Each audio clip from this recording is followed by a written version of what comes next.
straight out to Kathy Bellich with WFTV. Kathy, I understand that George and Cindy Anthony, the grandparents, are having a press conference to announce they have hard evidence that little Caylee is alive. What do we know?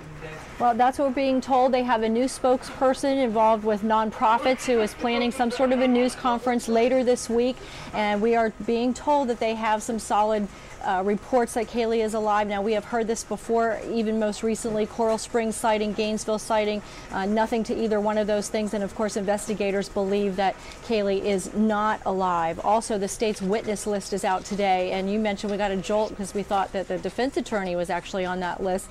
As it turned out, it was a typing error, but we did see that Casey's grandmother is on that list of prosecution witnesses, as well as her ex-boyfriends, ex-friends, a lot of investigators. What we didn't see, however, was anyone from the FBI or the Oak Ridge Laboratories.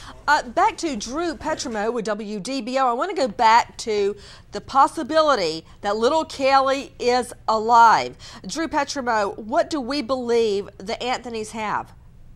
It's hard to tell. What they did say is that they have a sighting that was in Gainesville that was reliable. They're going to roll out some of this stuff from Kid Finders, their private investigation firm. We'll all be at this press conference. If you remember last week, she said that there was a reliable sighting that was in Coral Springs at a McDonald's. We found out that it wasn't true. We've also talked to sheriff's spokesmen, and they say that basically they're done with these wild goose chases, that they believe that Caylee is dead and they're not going to be chasing these leads all around the country anymore. Oh, take a look at the other sightings, Drew Petrimo. Nashville, Tennessee was checked out, sighting in Georgia.